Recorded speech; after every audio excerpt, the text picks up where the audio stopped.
Radio Arc-en-Ciel et Iris vous donnent le sourire. Les clochers du Rhin.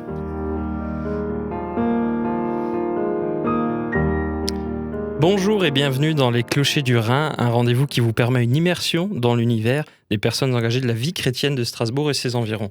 Nous avons le plaisir aujourd'hui d'accueillir Raymond Cuneau. Bonjour Raymond. Bonjour. Raymond Cuneau, vous êtes donc l'un des pasteurs de l'église chrétienne de Pentecôte d'Ostwald. C'est une église qui se situe dans le cœur d'Ostwald, en face de la pharmacie. Vous êtes en poste depuis sa création il y a maintenant 14 ans, c'est bien ça ? C'est exact. Et pour vous situer sur le plan personnel, vous êtes passionné de musique et de fondue. C'est exact aussi, voilà. Dans quelques minutes, nous vous proposons un petit temps de méditation autour des textes de la Bible. Mais avant ça, c'est un peu une tradition dans ces émissions, on va chercher à mieux vous connaître. Les clochers du Rhin. Notre invité en 5 dates clés. Raymond Cuneau, pour mieux vous connaître, je vous ai demandé de préparer 5 dates clés qui vous définissent. C'était pas simple. Oui, j'imagine. Il y en a beaucoup, et puis d'en trouver 5, c'est aussi un défi. Oui, j'imagine. Donc la première date qui est importante à mes yeux, c'est le 23 octobre 1987.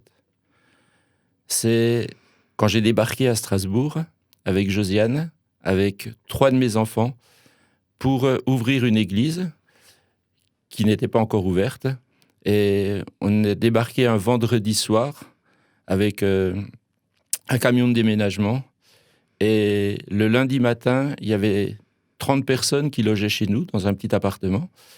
Et les voisins ne nous connaissaient pas, ils se demandaient qui était le locataire du logement. Et c'est comme ça qu'on a commencé l'église, en allant chercher les gens un par un dans la rue. C'était un moment assez difficile pour moi, mais très instructif. On a appris beaucoup de choses. Il y a une chose que je me rappelle qui était assez troublante pour moi, c'est j'allais chercher les gens dans la rue, puisque l'église était au centre-ville, rue des Frères, ça s'appelait. C'est un nom qui s'appelait La Mission. On allait chercher les gens dans la rue, enfin j'étais tout seul. Et le fait de passer à côté de la cathédrale, c'était tellement impressionnant que je faisais toujours un détour. J'avais l'impression que tout le monde me regardait.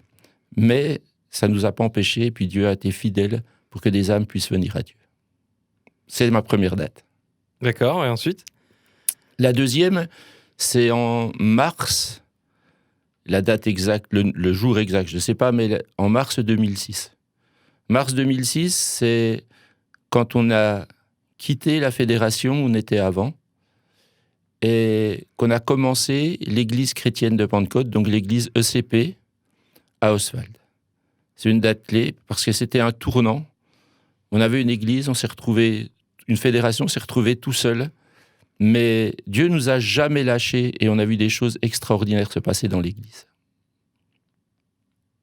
La troisième date, c'est en mars aussi 2008, quand en cherchant des rapprochements avec certaines églises ou avec des choses qui nous correspondaient le mieux, on est allé à l'église Hillsong à Paris, d'où mon fils en faisait partie, ma fille était partie au collège Hillsong à Sydney. Et quand on est allé là-bas, donc je suis allé, c'était plus pour me rassurer, où était Bastien, donc notre fils, c'était pour nous rassurer. Et quand on est rentré dans cette église, on a vraiment eu des choses qui nous correspondaient, et surtout une parole du pasteur qui s'appelle toujours Brendan White, qui m'a dit « Raymond, on va changer la France ». Et c'était quelque chose qui était très fort dans mon cœur, une parole qui ne m'a jamais quitté. Et c'est vrai que si des gens sont prêts, sont disponibles à se lever pour Dieu, la France peut être transformée. Ça, c'est la troisième date. La quatrième date, elle est il y a 15 jours, le 18 septembre 2020. 38 ans de mariage. C'est une grâce d'avoir rencontré ma femme il y a 38 ans, surtout que c'est elle qui m'a amené à l'évangile. Dans un dancing, j'étais dans une petite ville, il y avait un dancing, et alors que je dansais avec elle, elle m'a parlé de Dieu, et ça a transformé mon cœur. Et aujourd'hui, ensemble, on sert le Seigneur. Donc c'est une date mémorable. Et aussi, le 6 octobre 2020, donc c'est aujourd'hui, il fallait que je trouve une date. C'est merveilleux de pouvoir se dire chaque matin, et c'est vrai, c'est ce que je me dis, le psaume 118, il est écrit, c'est le jour que l'Éternel a fait, qu'il soit pour vous un sujet d'allégresse et de joie. Et tous les matins, je me lève, et je suis heureux de me regarder dans la glace et de me sourire. C'est un petit rituel que je fais. Je me dis, si personne ne me sourit aujourd'hui, il y aura au moins quelqu'un qui m'aura souri. Et je sais que le sourire de Dieu est sur ma vie. Voilà les 5 dates importantes. Eh ben, merci Raymond Cuneau d'avoir préparé ces 5 dates, ce qui n'est pas toujours un exercice facile. Hein. Non. Pour certains, c'est dur de rapetisser en 5 dates et pour d'autres, c'est dur de trouver 5 dates. Mais en tout cas, merci beaucoup. Et si vous me le permettez, j'aimerais vous poser 3 questions pour apprendre à vous connaître encore un peu mieux. Qu'est-ce qui vous a donné envie de devenir pasteur ? C'est le jour où j'ai rencontré Dieu.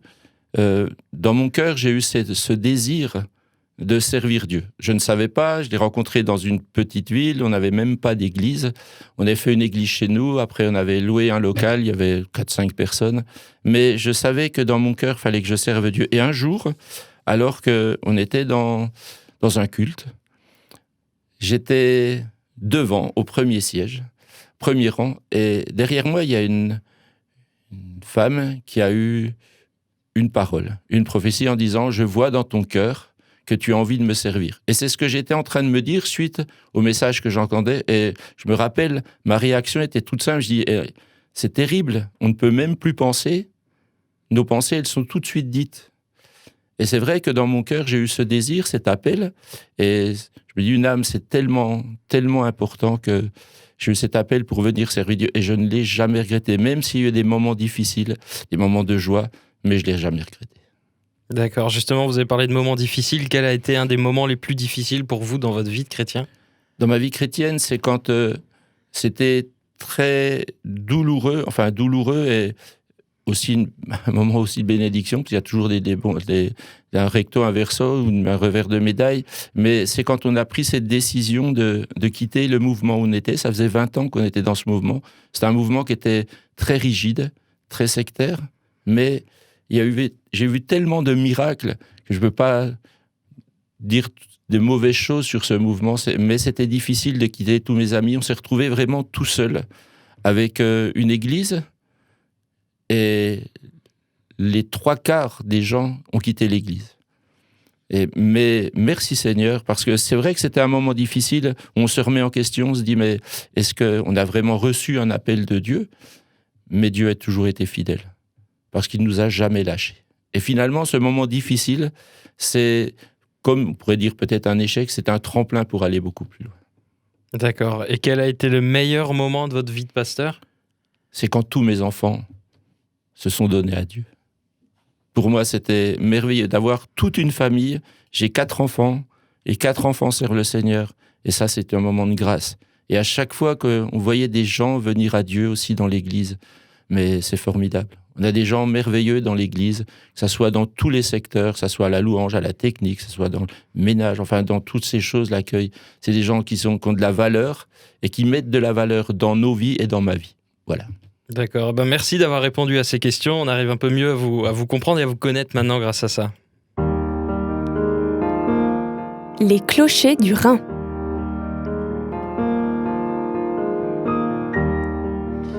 Les clochers du Rhin, c'est l'émission qui vous permet de découvrir les acteurs de la vie chrétienne de notre région. Raymond Cuneau, vous êtes pasteur, ou vous êtes un des pasteurs en tout cas de l'église chrétienne de Pentecôte d'Ostwald, et vous avez préparé aujourd'hui pour nous une méditation autour des textes de la Bible. C'est ça.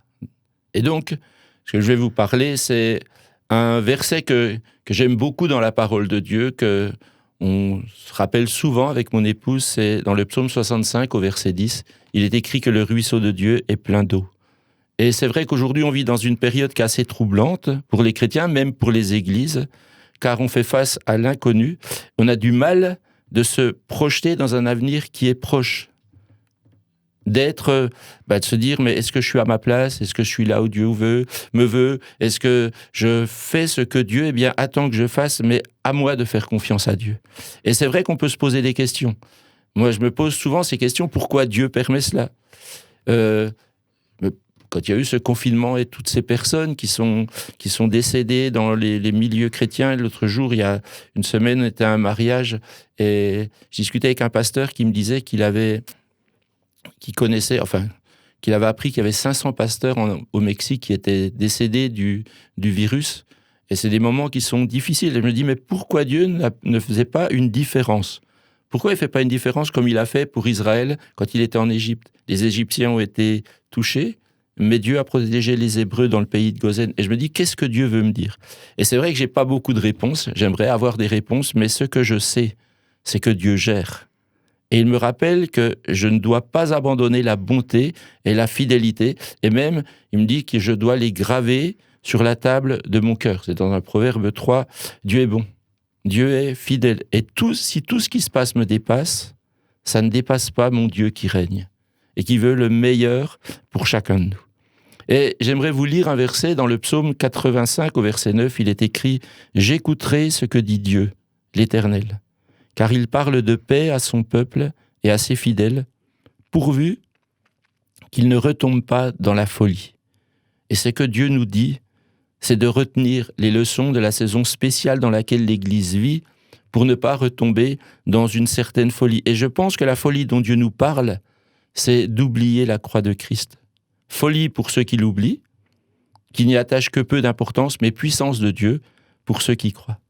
À la croix se rencontre le ciel, la terre, c'est ce que se dit dans le psaume 85 au verset 11. La bonté et la fidélité se rencontrent, la paix et la justice s'embrassent.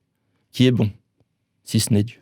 Qui est fidèle? C'est Dieu lui-même et celui qui sert Dieu et que Dieu appelle fidèle. Et c'est à la paix, c'est à la croix que la justice et la paix s'embrassent. Et même pendant ces temps difficiles, ces temps incertains pour nous, Église de Christ, ces moments où il y a des gestes barrières, Dieu continue à nous serrer contre lui, car son sang nous purifie. C'est à la croix que la fidélité germe de la terre et que la justice regarde du haut des cieux. C'est au verset 12 de ce psaume. Alors, cette rencontre entre le ciel et la terre apporte le bonheur. La terre donne des fruits, la justice nous précède, nous pouvons avancer dans les pas de notre Seigneur. Et je me dis, comment arriver à cette rencontre? Moi, j'ai envie, ça a toujours été mon rêve, le jour où je me suis converti. J'ai un rêve, une petite folie. S'il y a quelque chose que j'aimais, c'est danser. J'aime beaucoup danser. Et mon rêve, c'est... Et je pense que ces choses, elles arriveront. Le jour où j'arriverai au ciel, mon rêve, ça a été de danser avec Dieu. J'ai envie que Dieu me prenne dans ses bras et qu'il me fasse valser dans le ciel. Et je sais que ces choses, c'est important d'être étreint par Dieu. Comment arriver à cette rencontre, cette étreinte avec mon Dieu, ce bonheur mutuel, ces fruits, la présence de Dieu? Et le secret dans ce psaume, il est écrit « J'écouterai ce que dit Dieu ». J'écouterai ce que dit Dieu l'Éternel. Et ce matin, j'aimerais vous encourager. Car si Dieu dit « Cherchez d'abord le royaume et la justice de Dieu », Dieu parle. Dieu parle. Il parle et il parle encore. Et ma motivation devrait être entendre Dieu me parler. Écoutez ce qu'il a à me dire. Pourquoi? Parce que je l'aime. Et je sais que si on aime Dieu, et vous qui écoutez aussi, je sais que vous aimez Dieu, alors écoutez-le. Que l'on puisse écouter Dieu. J'aime ce verset à travers lequel Dieu me parle, m'encourage, me soutient, me dit qu'il est à mes côtés. Et ce verset, c'est celui du psaume 65, verset 10, qui dit « Tu visites la terre, tu lui donnes l'abondance, tu la combles de richesses. Le ruisseau de Dieu est plein d'eau. Tu prépares le blé quand tu la fertilises ainsi. » Le blé, c'est la moisson. Le blé, c'est l'abondance. Le blé, c'est la richesse que Dieu veut donner pourvu que l'on se souvienne et surtout que l'on écoute Dieu nous parler. Et je voudrais vous dire à vous, mes amis, le ruisseau de Dieu est plein d'eau.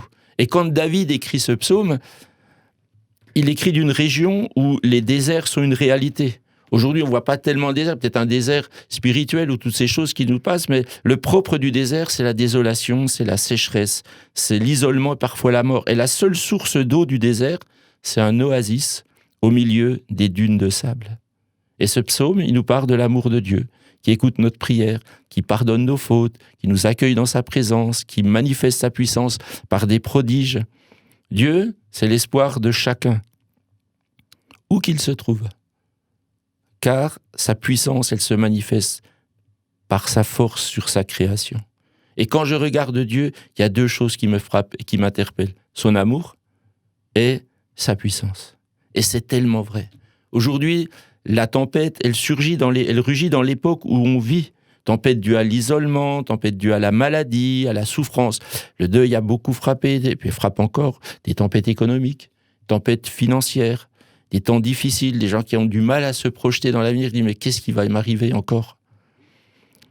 Tempête spirituelle, Parce qu'aujourd'hui, on a tendance à s'isoler, on se replie sur soi-même, alors que le propre du chrétien, c'est de donner à l'autre. Parce qu'il est écrit dans la Bible, car Dieu a tant aimé le monde qu'il a donné son Fils.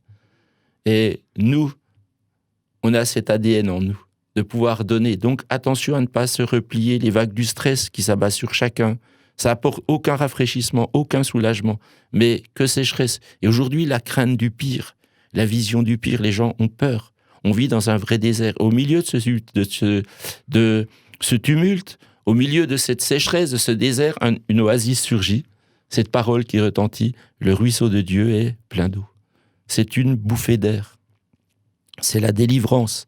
C'est un appel à considérer la bonté, l'amour de Dieu, la puissance de Dieu, le soin de Dieu pour chacun de nous. Le ruisseau de Dieu, c'est pas un ruisseau commun.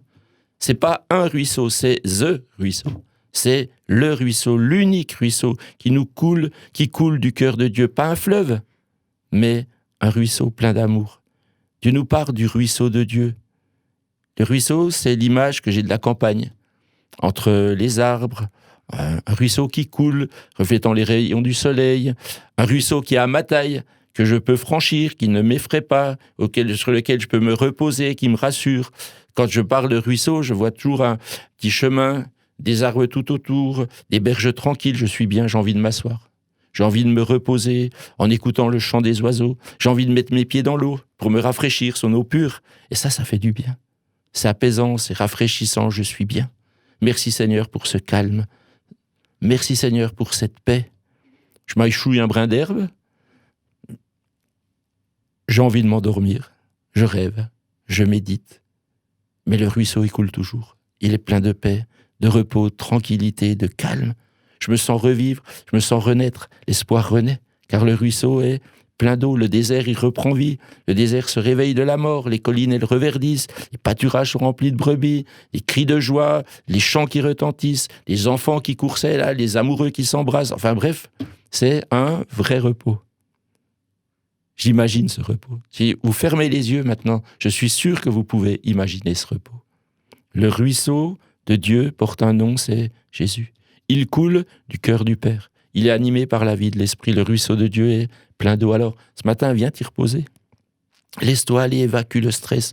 Pleure si tu as envie de pleurer, ris si tu as envie de rire, respire. Laisse Dieu te renouveler, laisse Dieu te guider, car il est écrit, tes pas, Seigneur, verse l'abondance. Laisse-toi porter par l'amour de Dieu. Laisse-toi remplir par son amour.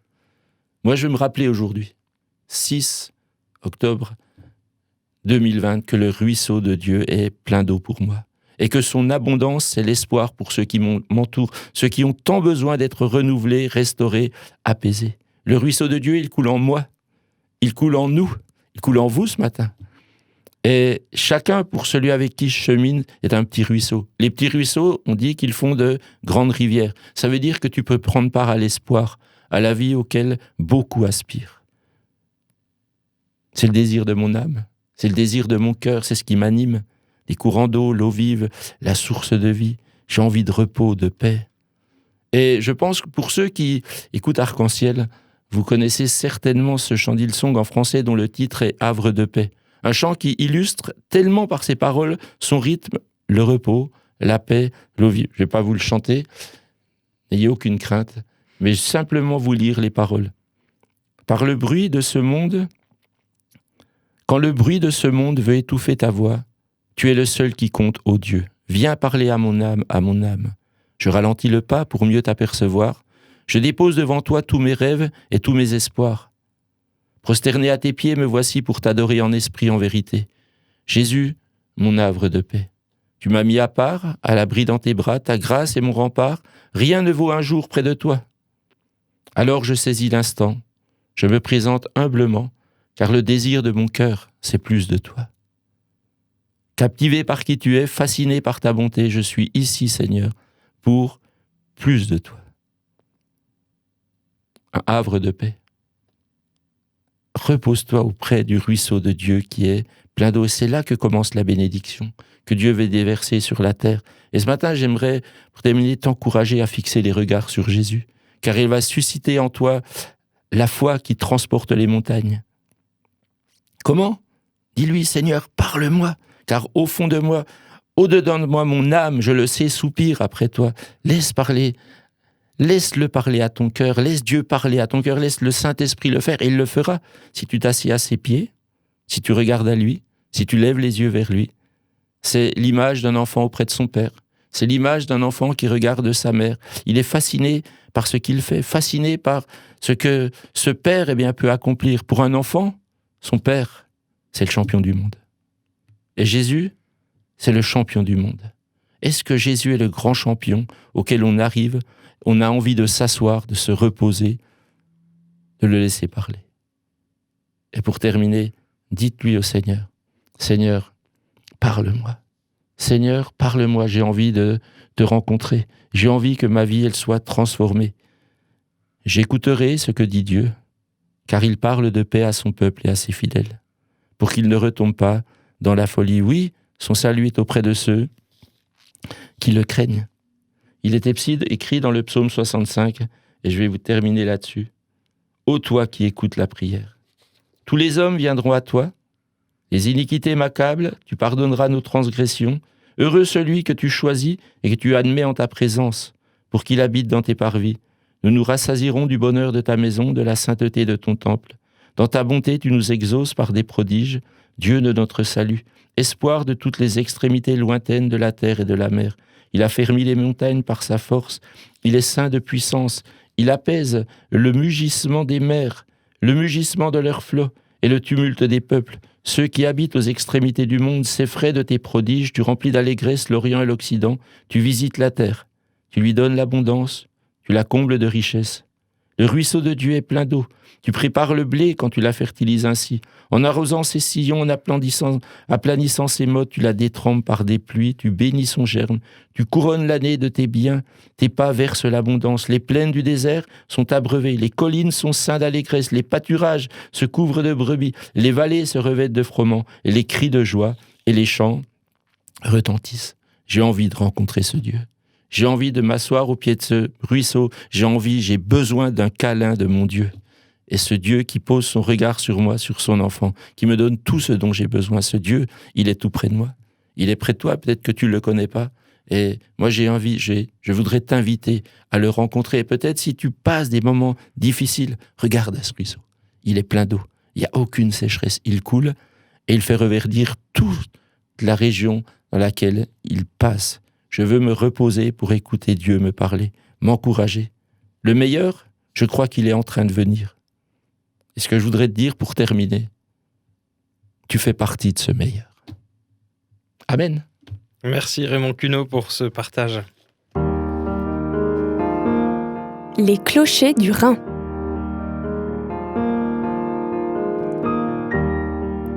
On l'a évoqué rapidement en début d'émission, vous êtes donc un des pasteurs de l'église chrétienne de Pentecôte qui se situe au centre d'Oswald, à 2 pas de la Poste et derrière le Auchan, pour ceux qui connaissent un peu mieux. Est-ce que vous pouvez nous parler un peu plus en détail de cette église, de son histoire ou de son identité ?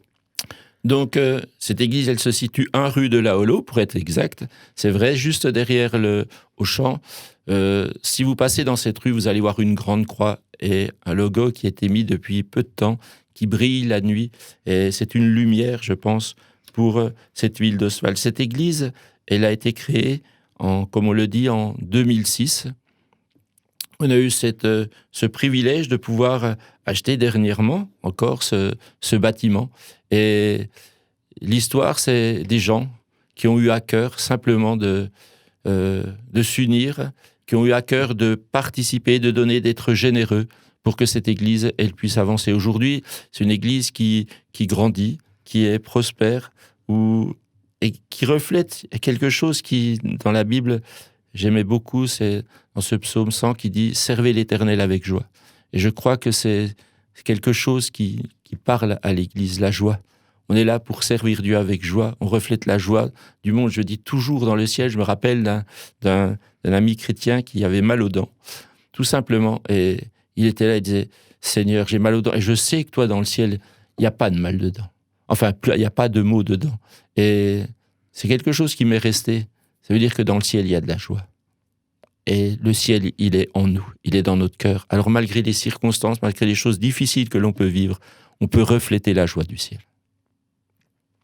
Merci. On peut retrouver donc toutes les infos de CP sur le site web, donc église au singulier-du-6 ecp.fr ou sur la page Facebook Église ECP. Votre émission Les Clochers du Rhin touche à sa fin, mais avant de se quitter, écoutons ensemble la prière pour l'auditeur de Raymond Cuneau. Eh bien Seigneur, je te remercie. Les Clochers du Rhin. Je te remercie de toute ta grâce, La prière. surtout de ta présence au milieu de nous. Je te loue, Seigneur, de ce que tu veux faire, de ce que tu veux agir encore dans chaque personne qui a pu prendre part à cette émission. Je te demande de bénir chacun et chacune. Que ta grâce repose sur chacun de nous, que l'espoir, Seigneur, de revoir des choses merveilleuses se passer dans nos vies, l'espoir puisse toujours couler et inonder ce monde, parce que ton ruisseau est toujours plein d'eau. Je me réjouis de ce que, aujourd'hui encore, les personnes qui ont pu entendre ce partage, ce moment des Clochers du Rhin, puissent être renouvelés, encouragés, qu'ils puissent être attirés encore plus peut-être par toi, et que si quelqu'un ou quelqu'une ne te connaît pas, qu'il puisse s'approcher de toi et te faire confiance pour que sa vie puisse être transformée et apporter autour de lui ou d'elle le bonheur que tant de personnes voudraient recevoir. Je prie dans le beau nom de Jésus. Amen. C'était la prière pour l'auditeur de Raymond Cuneau, pasteur de l'église de Pentecôte, l'église chrétienne de Pentecôte d'Ostwald. Les Clochers du Rhin.